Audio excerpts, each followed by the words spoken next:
প্রশ্নটি হলো 3/10কে শতকরায় প্রকাশ করলে হবে। অপশন এতে দেওয়া রয়েছে 30%, অপশন বিতে দেওয়া রয়েছে 3%, অপশন সিতে দেওয়া রয়েছে 300% এবং অপশন ডিতে দেওয়া রয়েছে 50%।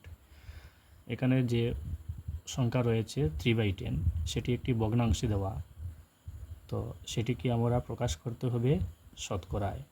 শতকরায় প্রকাশ করতে হলে আমাদেরকে এই যে ভগ্নাংশ, সেই ভগ্নাংশের সঙ্গে আমরা 100 দ্বারা গুণ করতে হবে, অর্থাৎ 100 দ্বারা পূরণ করলে এই 3/10 সংখ্যা যেটি রয়েছে সেটি শতকরায় প্রকাশ হয়ে যাবে। এই ধরনের প্রশ্ন কিন্তু অনেকই পরীক্ষায় এসে থাকে, অনেকই এইরকম প্রশ্ন পরীক্ষায় এসে থাকে। তো দেখে নেওয়া যাক কিভাবে এই যে 3/10কে আমরা শতকরায় প্রকাশ করব। অত্যন্ত সহজ, কিন্তু একবার দেখে নিলে আপনারা অনেক কোয়েশ্চন যেগুলো রয়েছে এই ধরনের, অর্থাৎ যে কোনো ভগ্নাংশকে শতকরায় প্রকাশ করা আপনারা কিন্তু শিখে নেবেন।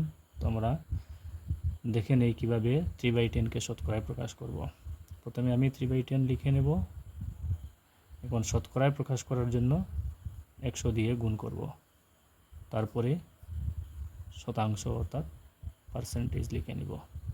এখানে রয়েছে 10, এখানে রয়েছে 100, 10 10 100, তো 100কে কেটে নিলাম 10 বার।